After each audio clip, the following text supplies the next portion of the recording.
Dagon by H.P. Lovecraft. I am writing this under an appreciable mental strain, since by tonight I shall be no more. Penniless and at the end of my supply of the drug which alone makes life endurable, I can bear the torture no longer, and shall cast myself from this garret window into the squalid street below. Do not think from my slavery to morphine that I am a weakling or a degenerate. When you have read these hastily scrawled pages, you may guess, though never fully realize, why it is that I must have forgetfulness or death. It was in one of the most open and least frequented parts of the broad Pacific that the packet of which I was supercargo fell a victim to the German sea raider.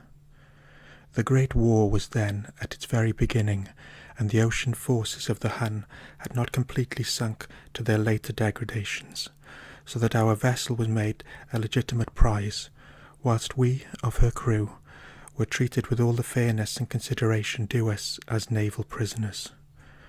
So liberal indeed was the discipline of our captors that 5 days after we were taken, I managed to escape alone in a small boat, with water and provisions for a good length of time.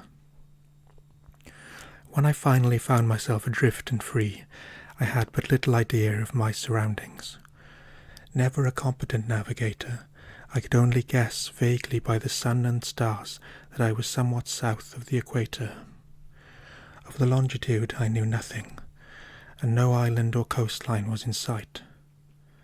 The weather kept fair, and for uncounted days I drifted aimlessly beneath the scorching sun, waiting either for some passing ship or to be cast on the shores of some habitable land. But neither ship nor land appeared, and I began to despair in my solitude upon the heaving vastnesses of unbroken blue.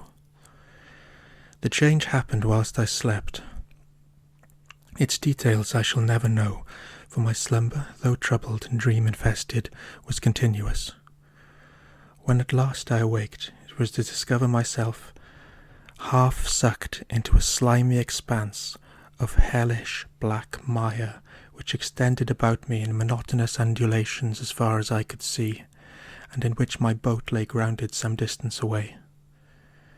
Though one might well imagine that my first sensation would be of wonder at so prodigious and unexpected a transformation of scenery, I was in reality more horrified than astonished, for there was in the air and in the rotting soil a sinister quality which chilled me to the very core. The region was putrid with the carcasses of decaying fish and of other less describable things which I saw protruding from the nasty mud of the unending plain. Perhaps I should not have hoped to convey in mere words the unutterable hideousness that can dwell in absolute silence and barren immensity. There was nothing within hearing and nothing in sight save a vast reach of black slime, yet the very completeness of the stillness and the homogeneity of the landscape oppressed me with a nauseating fear. The sun was blazing down from a sky which seemed to me almost black in its cloudless cruelty, as though reflecting the inky marsh beneath my feet. As I crawled into the stranded boat, I realized that only one theory could explain my position. Through some unprecedented volcanic upheaval, a portion of the ocean floor must have been thrown to the surface, exposing regions which, for innumerable millions of years, had laid hidden underneath unfathomable watery depths. So great was the extent of the new land which had risen beneath me, that I could not detect the faintest noise of the surging ocean, strain my ears as I might. Nor were there any sea-fowl to prey upon the dead things. For several hours I sat thinking or brooding in the boat, which lay upon its side and afforded a slight shade as the sun moved across the heavens. As the day progressed, the ground lost some of its stickiness, and seemed likely to dry sufficiently for travelling purposes in a short time. That night I slept but little, and the next day I made for myself a pack containing food and water, preparatory to an overland journey in search of the vanished sea and possible rescue. On the third morning I found the soil dry enough to walk upon with ease. The odour of the fish was maddening, but I was too much concerned with graver things to mind so slight an evil, and set out boldly for an unknown goal. All day I forged steadily westward, guided by a faraway hummock which rose higher than any other elevation on the rolling desert. That night I encamped, and on the following day still travelled towards the hummock, though that object seemed scarcely nearer than when I first espied it. By the fourth evening I attained the base of the mound, which turned out to be much higher than it had appeared from a distance, an intervening valley setting it out in sharper relief from the general surface. Too weary to ascend, I slept in the shadow of the hill. I know not why my dreams were so wild that night, but ere the waning and fantastically gibbous moon had risen far above the eastern plain, I was awake in a cold perspiration, determined to sleep no more. Such visions as I had experienced were too much for me to endure again, and in the glow of the moon I saw how unwise I had been to travel by day. Without the glare of the patching sun, my journey would have cost me less energy. Indeed, I now felt quite able to perform the ascent which had deterred me at sunset. Picking up my pack, I started for the crest of the eminence. I have said that the unbroken monotony of the rolling plain was a source of vague horror to me, but I think my horror was greater when I gained the summit of the mound and looked down the other side into an immeasurable pit or canyon, whose black recesses the moon had not yet soared high enough to illumine. I felt myself on the edge of the world, peering over the rim into a fathomless chasm of eternal night. Though my terror ran curious reminiscences of Paradise Lost and of Satan's hideous climb through the unfashionable realms of darkness. As the moon climbed higher in the sky, I began to see that the slopes of the valley were not quite so perpendicular as I had imagined. Ledges and outcroppings of rock afforded fairly easy footholds for a descent, whilst after a drop of a few 100 feet the declivity became very gradual. Urged on by an impulse which I cannot definitely analyse, I scrambled with difficulty down the rocks and stood on the gentler slope beneath, gazing into the Stygian depths where no light had yet penetrated.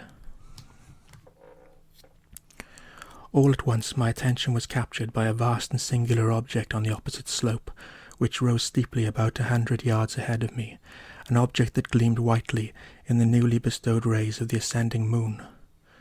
That it was merely a gigantic piece of stone I soon assured myself, but I was conscious of a distinct impression that its contour and position were not altogether the work of nature.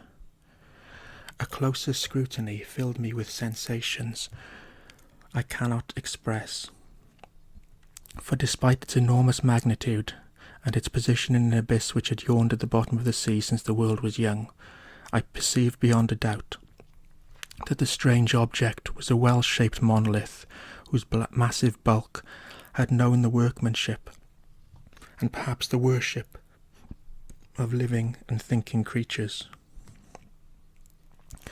Dazed and frightened, yet not without a certain thrill of the scientist's or archaeologist's delight, I examined my surroundings more closely.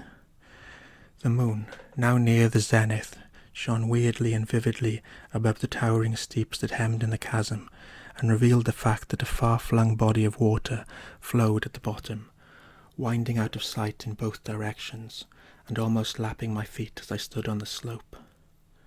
Across the chasm the wavelets washed the base of the cyclopean monolith, on whose surface I could now trace both inscriptions and crude sculptures.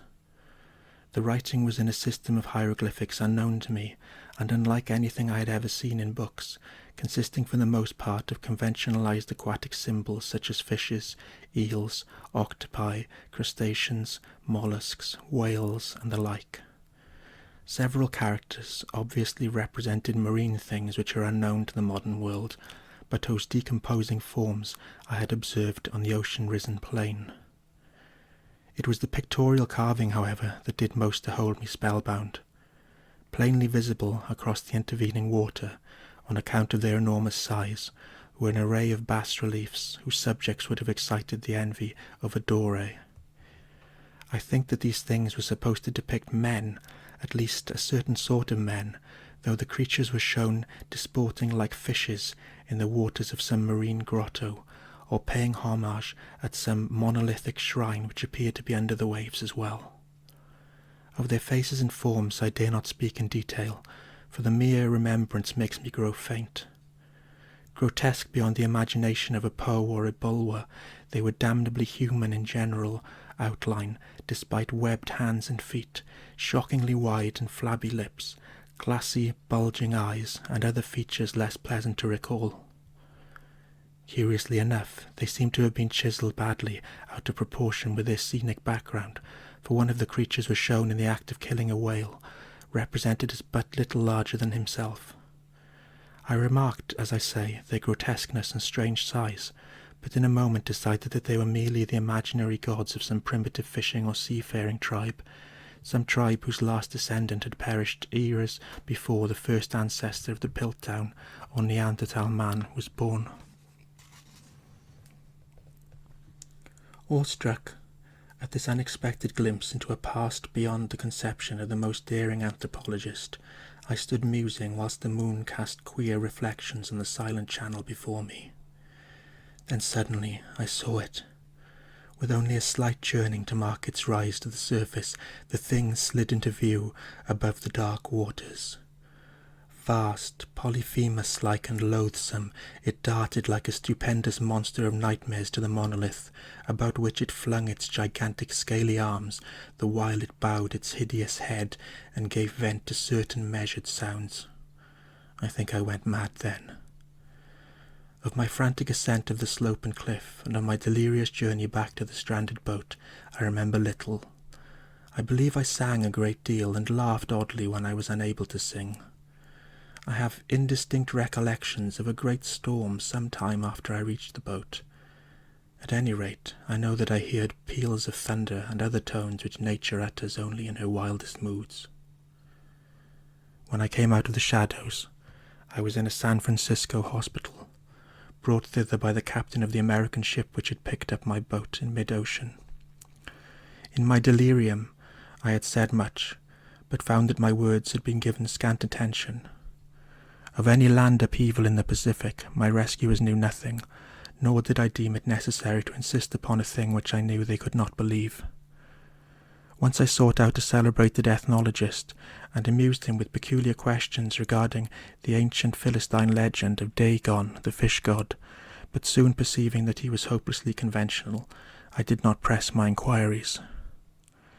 It is at night, especially when the moon is gibbous and waning, that I see the thing. I tried morphine, but the drug has given only transient surcease, and has drawn me into its clutches as a hopeless slave. So now I am to end it all, having written a full account for the information or the contemptuous amusement of my fellow men. Often I ask myself if it could not all have been pure phantasm, a mere freak of fever as I lay sun-stricken and raving in the open boat after my escape from the German man-of-war. This I ask myself, but it ever does there come before me a hideously vivid vision in reply. I cannot think of the deep sea without shuddering at the nameless things that may at this very moment be crawling and floundering on its slimy bed, worshipping their ancient stone idols, and carving their own detestable likenesses on submarine obelisks of water-soaked granite. I dream of a day when they may rise above the billows to drag down in their reeking talons the remnants of puny, war-exhausted mankind, of a day when the land shall sink, and the dark ocean floor shall ascend amidst universal pandemonium. The end is near. I hear a noise at the door, as of some immense slippery body lumbering against it. It shall not find me. God, that hand! The window! The window!